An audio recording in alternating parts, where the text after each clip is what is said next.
Hi everybody, how are you all doing? I hope everybody is fine.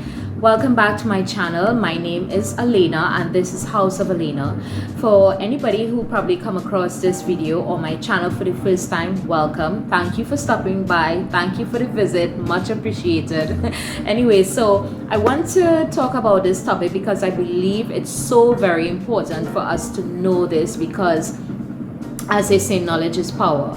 What I have observed since the pandemic, and I'm quite certain everyone has observed that a lot of persons have lost their jobs.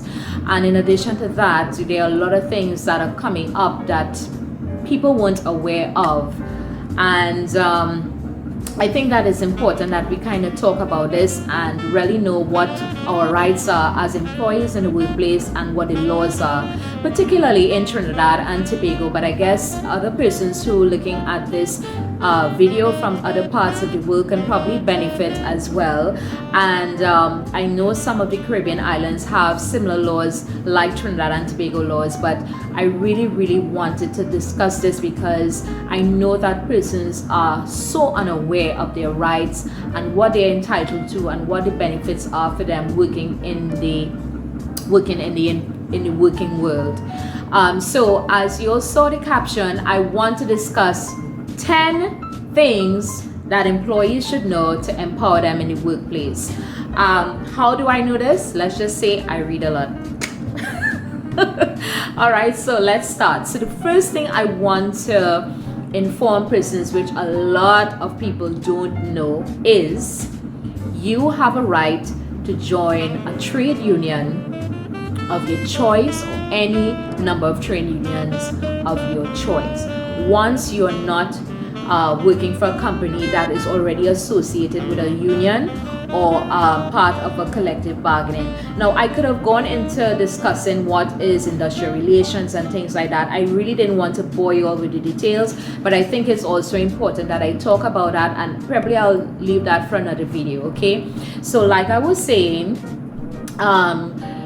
it is your right to join a trade union. Now, a lot of persons don't know this. So sometimes when they go and apply for a job, sometimes on the job application, the potential employer may be asking if you are part of a trade union. And really and truly, I think that is a little bit infringing on your rights, because if you look at our Industrial Relations Act, chapter 1972, you would see that I believe it's section 71, that every worker has a right to join a trade union of his or her choice for representation. I know sometimes employers ask these questions because they become very uncomfortable when they know that their employees are associated with a trade union, and sometimes they use that as a deciding factor whether to hire the person or not. Or sometimes, in a lot of unfortunate cases, some employees face victimization because the employers don't want them to join a union.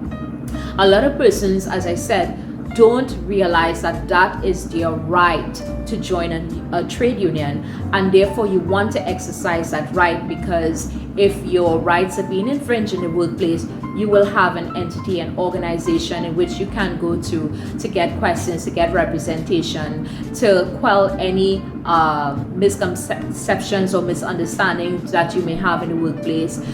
Joining a trade union is also very beneficial. For example, if you are facing some form of disciplinary action, such as suspension, warning letter, termination of services, or, as I said, maybe your rights are being infringed. For example, failure to pay maternity benefits, or your employer doesn't want to pay for vacation or your sick leave, a trade union really comes in very handy for that. So please, if you didn't know, now you know. All right, so the second one I want to talk about, which is very important, is to check your national insurance scheme, your NIS. Now, I know a lot of workers would see on their payslip that there is an NIS deduction, and they assume that their employers are paying it. Now, far too often, there are a lot of instances where employees realize way too late that their employers have not been paying their their NIS or National Insurance Scheme deductions. And oftentimes they find out, for example, they have been injured on the job, or it's time for maternity benefits, or they're close to retirement age and they realize that their employers have not been paying. And oftentimes these are persons who may have been working for an organization for a number of years, and they assume that the employer has been paying their NIS, and it's not the case. So take the responsibility, take that action, and you go to the NIS office and do your checks periodically, just to ensure that your employer is paying your NIS. Now, if your employer is not paying your NIS, then you need to make a report to the NIS office, and they will take it from there. NIS issues is really out of a trade union's jurisdiction, if you want me to say that. And yeah, so I have realized that I have been going on, and I have not reminded you all to do this. Hope you enjoyed the video. Like, share, comment, and subscribe. Follow me on Instagram at Elena Elaine. Thank you for watching. Okay, so welcome back to my channel. Of course, I have to remind you all to subscribe, because people are looking but they're not subscribing, and I really want you all to support me and subscribe. And of course, let me give a quick shout out for all those who continue to support me. I really appreciate it. Trust me, it's from my heart. And I want you all to please comment, give it a thumbs up, and share as well. So anyway, back to the topic. I digress. So number 3 in which I want to discuss is vacation. Sick leave is not a benefit. It is an entitlement. Once you have become permanent with a company and you have worked a significant amount of time, that is, you have worked 12 consecutive months with a company, you are entitled to paid vacation. Please do not let your employers fool you and think that it is a benefit and that they don't want to give you vacation because they think that it is their right as the employer to decide whether or not they should have you go on vacation. And if they let you go on vacation, if it's paid, your right, is to ensure that you get paid vacation. So if your employer, of course, fails to pay for vacation, this is when you should probably try and seek a union to get some sort of representation in that aspect. As with regards to sick leave, I know the Ministry of Labor has the information that once you have worked 6 consecutive months with a company, you are entitled to paid sick leave. People, please do not play with this. It is very, very important that you ensure you know what your rights are and you know what you're entitled to in the workplace. Oftentimes, people find out this too late, and they may be working for a company for 5, 6, 7 years and have never received vacation. And when they do find out, then they want to come to a trade union to try and have that trade union sort out everything for them for the past 7, 8 years that they have not been taking vacation. That might be difficult to do, but as soon as you work a full 12 months for a company, you need to, of course, ensure that you are getting your paid vacation. Okay. All right, so number 4, so once again, there are a lot of persons in Trinidad and Tobago really don't know the purpose of a trade union and what a trade union can really do to help them in the workplace, right? So oftentimes when persons get into difficulty in their workplace, for example, their services has been terminated, they will go and seek assistance from an attorney. Now, our industrial relations act specifically says that it is only a trade union that can represent a worker. So if an employer or worker goes to an attorney for assistance, there is only so much that attorney can do, and oftentimes persons would find themselves spending a lot of money to have an attorney represent them, pay for a pre-action protocol letter, and nothing has been done. And only when it's close to the 6 months that is being elapsed, and I'll talk about that later on, then they are told that they need to go to a trade union. So before you go to an attorney, please check with a trade union for assistance. Trust me, you would save a lot of time, and it kind of works out better for you in the end. Now, I would also say this, that there are times that persons still want an attorney to represent them in any industrial relations matter.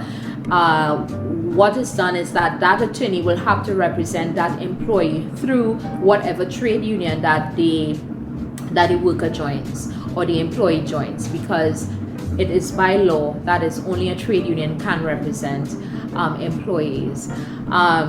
There has been unfortunate incidents where persons would have spent a lot of money. When I say a lot of money, like $10,000-$12,000 for an attorney to represent them, and nothing has been done with their matter or their case, and then they will now have to go and join a trade union. And as I said, oftentimes their matter would have become statute bar, other words, expired, because to report a matter to the Ministry of Labor, you have 6 months to report a matter. So once that 6 months has elapsed, your matter expires. Although there are provisions in the Industrial Relations Act which assist the trade union that is representing the worker to apply for what is considered or called an extension of time. But you want to try and avoid that, and really try and seek the assistance first of a trade union and be guided accordingly. All right. Okay, so where am I? So number 5. Okay, so this is also a very, very important one.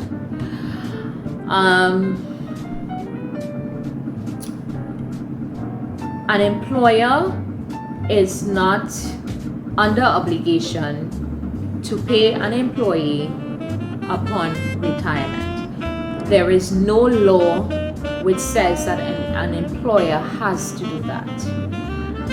I want to emphasize this, very important, because there are many persons out there who don't realize this, and they find this out when they are close to retirement or when retirement is upon them, that they're not going to get any monetary compensation for their years of service. And what has been observed is that a lot of persons did not put anything in place because they were banking on their employers to probably give them some sort of ex gratia payment or some sort of compensation for their years of service, and it doesn't happen. Now, there are instances where the employer has not paid any sort of monetary compensation for an employee who is retiring, and that employee was able to take some form of action at the industrial court, and they were able to get some sort of award for the employer's refusal or failure to compensate that employee. But I must say this, every case carries its own merit. It depends on what the circumstances are and what is surrounding the issue of that employee not receiving any sort of compensation, in which probably a union would feel that maybe this person has a case and they are willing to help them to see whether or not they can get some sort of compensation for that person. But in the interim, please be guided that you need to probably put things in place while you're working and not wait until you're 60 to get some sort of compensation from your employer.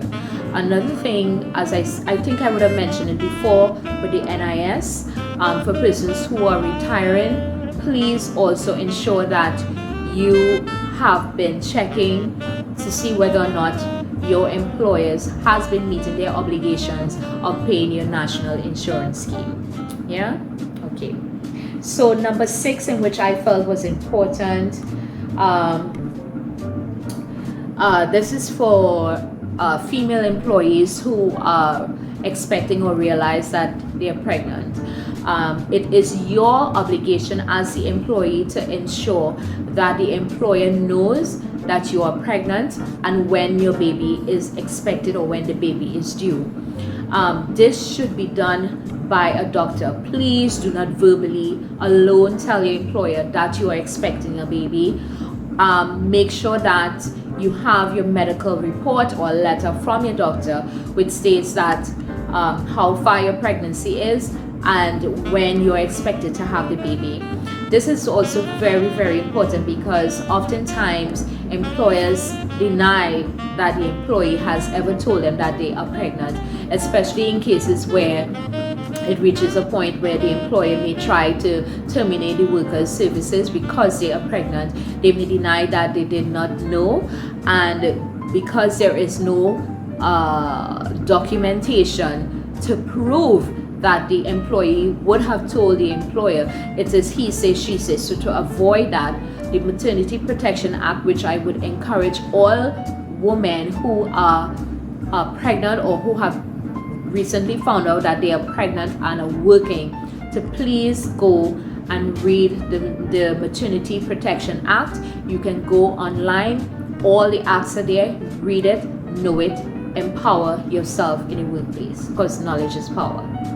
All right, number did I say 5 or 6? Yes, so we're now on 7. Yes, number 7.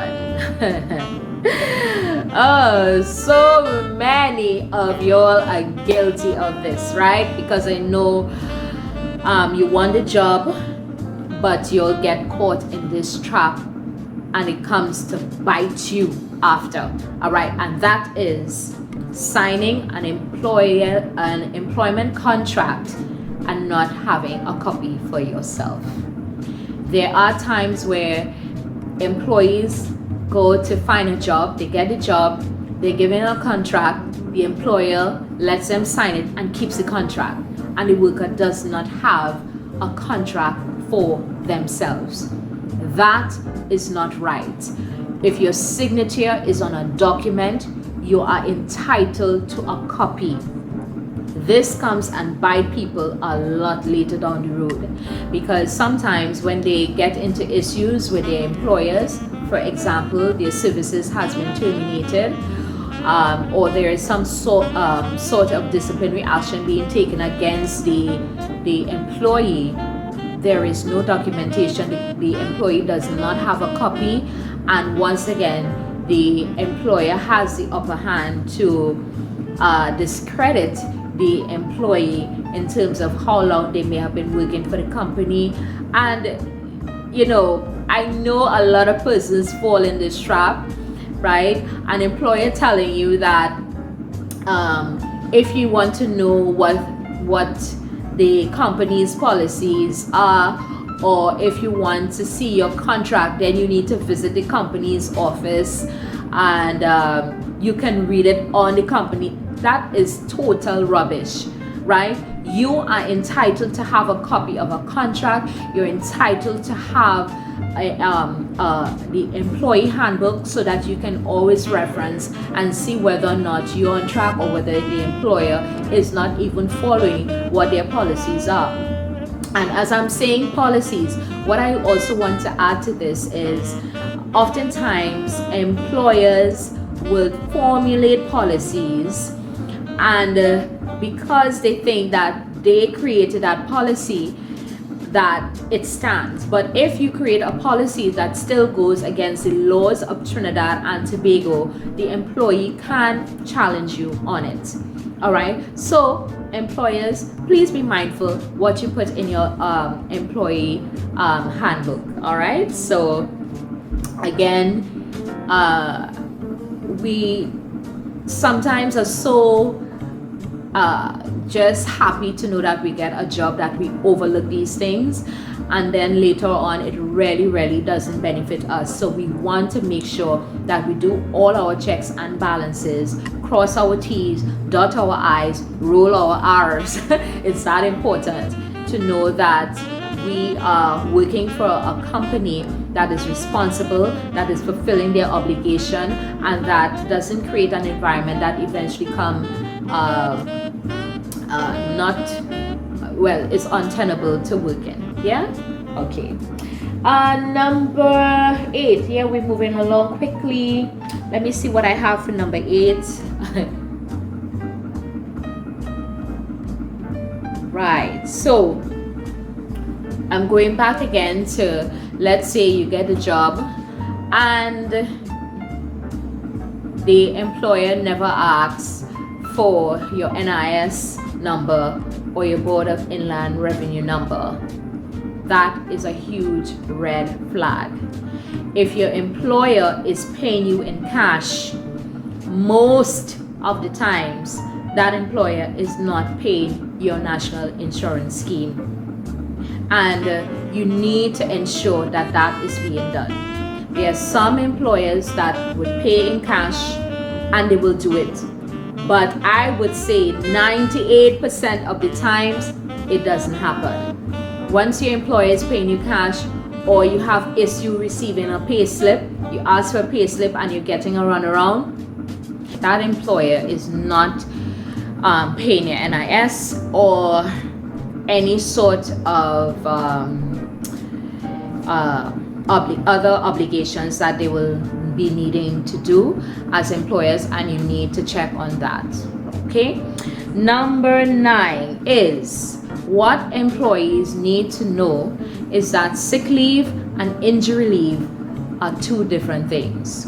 Sick leave and injury leave are 2 different things. All right. So what you need to do, for example, if you are not well, you need to get a medical sick leave from your doctor if you have been absent for work for more than 2 days. All right.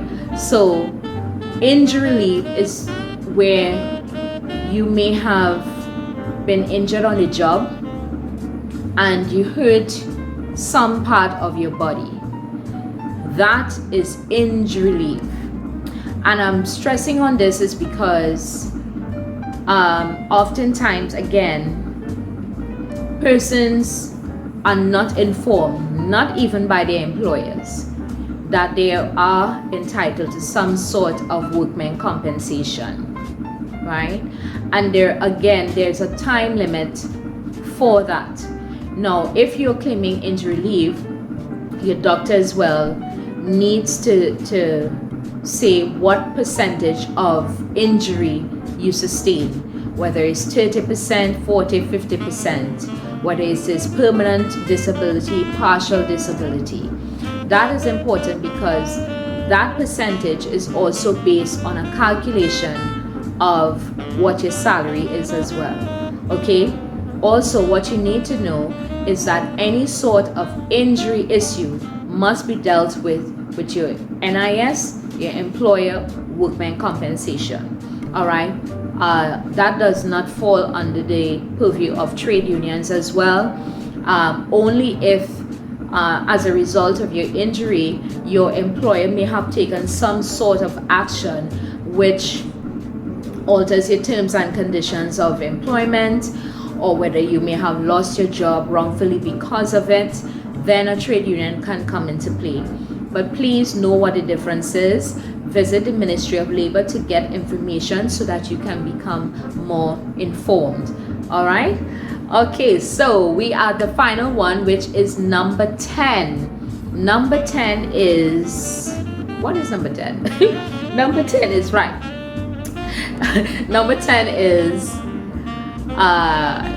your employer cannot claim that you have abandoned your job if only after 1 or 2 days you have been absent from your job. If after 3 days, 4 days, and the employer, of course, needs to take some form of action as well, whether they would have tried reaching out to you via phone call, by email, via letter, calling your next of kin, a relative to reach out to you, and all else has failed, then they can claim that you have abandoned your job.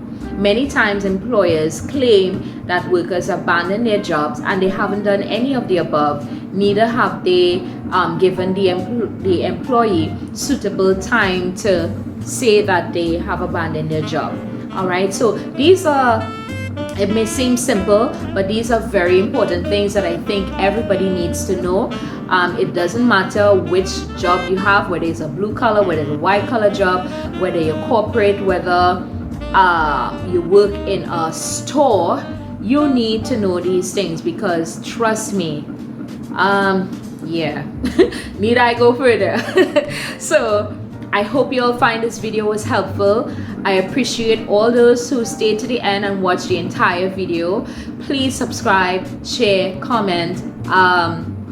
It really helps me. All right, and let me see, I don't think I probably have anything. I'm hoping that from next week, oh actually from tomorrow, I believe stores will be back open, so I'll be able to get some stuff, and then I'll be able to probably do some demonstration videos, and hopefully there is some level of normalcy again in my country, so that we'll be able to do more exciting videos. I mean, the sit down videos has been really nice, but I really miss the other aspect of it.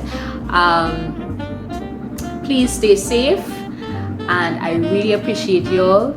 Take care, and I will see you all next video. Bye.